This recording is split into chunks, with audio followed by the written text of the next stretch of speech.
Good morning, everyone. This is your coach, Leia Madrid, and I will be your instructor for today. Our subject is Administrative and Office Management, or Prof 1. Special shout out to my students in St. Camillus College of Manawag. This class is actually intended for you guys. I decided to create this innovation to help you cope with your online classes. And if you find it beneficial and you think it's worth sharing, don't hesitate to do so, and you may replay it unlimited. Subscribe to my channel, and your review for every class would be as easy as a click of a finger. Okay? So let's begin. Our lesson for today is about the trends in office management. Especially nowadays, during the pandemic, there are a lot of trends that we are considering whenever we administer or manage our office. We become more efficient and effective in our functions because of the trends that we maximize. So, what are these trends? Let's take a look at number one: modern computer technology. Growth of technology directly results in the increase of information systems available to perform with better efficiency. From typewriter to standard piece of equipment in the office to microcomputer, electronic mail, electronic notebook, or voicemail, we now have conference calls as the most sophisticated method of communicating simultaneously with different individuals from different locations. So, guys, this is very simple and you can all relate to this. Imagine, nung panahon namin, we are just using typewriters to do our research paper or to write something important in our journals or to submit reports. But nowadays, you have the most sophisticated computers and laptops that you utilize. What's more, you don't even have to write a lot of notes anymore. The photocopy machine is there for you. So, in just one click of a finger, you can actually reproduce a lot of manuscripts in just 1 second. Ganun na kabilis ang buhay ngayon, 'di ba? So ganun na ka-efficient. The information age, the technology is so advanced nowadays. And you don't even have to go to school to conduct classes. May mga conference calls na tayo. Lahat ng mga app nandito na. May Zoom, may Microsoft Teams, may Webex. We even have Messenger Room. We also have Skype. So, iba't ibang klase na ng platforms ang ginagamit. You don't even have to travel miles and miles away. So, if you have a client in the United States, you don't have to fly or you don't have to travel so much. There is lesser risk for you and lesser expenses. And in terms of time efficiency, mas mabilis ang resulta. Okay? Number 2 in the trends would be globalization. We are now borderless. Wow, sarap pakinggan, ano? Actually, you can talk to someone in France, in Italy, probably someone in the United States, or pag may mga kamag-anak kayo sa Middle East. Swerte nga ng mga tao ngayon, no? Yung mga OFW ngayon, meron ng Facebook. Madali na lang makausap ang mga tao. Communication is easy. Same goes with business and administering your office. We are becoming global. Our companies are becoming multinational. Take a look at the logos that you see on the screen.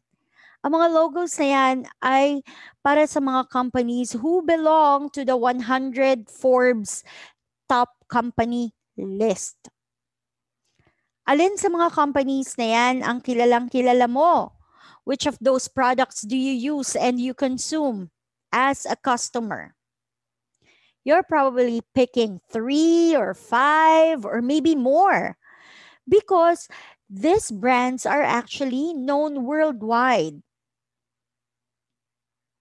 Now, there are a lot of advantages in the market when your product is global. Halimbawa, sa mga call centers, they can tap cheap labor because they outsource to different countries whenever they need talents and skills or manpower for their business. So that's actually more profit for them. And in terms of marketability, mas malawak ang market mo, mas marami kang tubo. As easy as that. But hey, the trend in globalization is not that easy, and it's not all advantages. Take note, guys. There are also some challenges that you have to face and manage in terms of globalizing your business.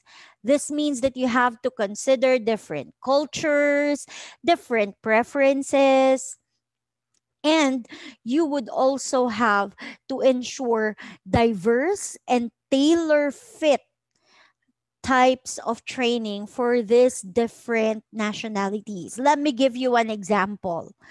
Sino dito yung mga may kamag-anak abroad na pinadadalhan ng toothpaste? Colgate for that matter.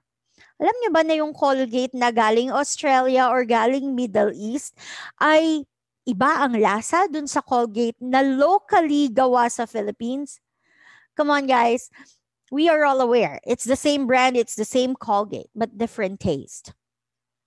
Even McDonald's. McDonald's is a global brand. I have a friend from California. Sabi niya sa akin, you know, yung Big Mac doon is not the Big Mac here. The Big Mac here is far smaller when you already consider it big. Doon daw sa States, yung Big Mac nila is kasing laki ng ulo ko.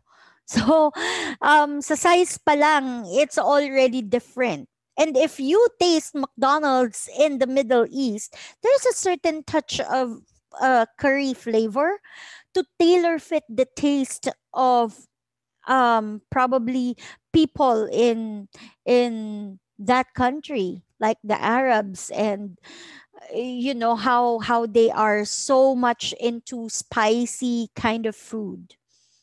So iba-iba, kahit na different yung kanya, I mean kahit na pareho yung kanyang brand and the packaging is the same, it's still being tailor fitted to the preference of the people there. Same when you acquire manpower or when you introduce a certain brand to a certain country. Okay? So that's about globalization. And the challenge though, and actually it's both a challenge and an advantage, that you are actually developing competitive edge over other brands. What's in it with Louis Vuitton as compared to the other kinds of bags in your country? Bakit si Louis Vuitton is ganun kamahal pero binibili? No, I think one small bag from Louis Vuitton is 500,000 pesos. Pero binibili pa rin siya. There's a certain distinct characteristic that Louis Vuitton has established its loyal customers. And that's about globalization. Let us go to the third trend in office management. This is focus on quality. You know, over and above quantity, quality defines your standard as a company or as a business. No matter if you produce 10 million pieces of cell phones in your manufacturing company, if all of them ay masisira sa isang pindot lang, lahat ng customers mo mawawala. Tama po ba? Tumpak ganun. That is why quality is very important. No? You remember there are certain brands of rubber shoes like the Jordan shoes na halimbawa 100 pieces lang noon ang binebenta. in the world, pero bakit binibili pa rin? Aside from the signature brand, that it's a Jordan shoes, it's also the quality. That is why total quality management is important. Look at this these circles that you find on the screen. No? Actually, pareho lang yan. Itong 6 C's, pinadali lang natin yan. Pero if you expound on them, ito yan. Ito yang 1, 2, 3, 4, 5, 6, 7, 8 components. No? Punta muna tayo doon sa 8. Process thinking. Lagi mong iisipin, there's a process. Step 1, step 2, step 3, quality control, and then final product. Hindi pwedeng may skip kang isa. If you skip one step of the process, that ruins the entire quality of your product. Next is customer satisfaction. Bakit mo ba pinapaganda yung product mo? That is to ensure that your customers are satisfied. Why would you like to have your customers satisfied? Because happy customers mean more profit. Happy customers mean loyalty to the brand, and loyal customers mean long-term relationship with them. Hanggang sa kaapu-apuhan yan, yung brand mo pa rin ang gagamitin. Tama ba? Kaya nga ngayon, tayong mga millennials, sali nyo ko, tayong mga millennials, no? Alam pa rin natin yung Tupperware brand. Brand yan ng mga nanay at lola natin, di ba? Well, that is because our lolas and our mothers are highly satisfied. So they recommend the brand to their family members and friends. Kaya hanggang ngayon, people remain loyal to the brand.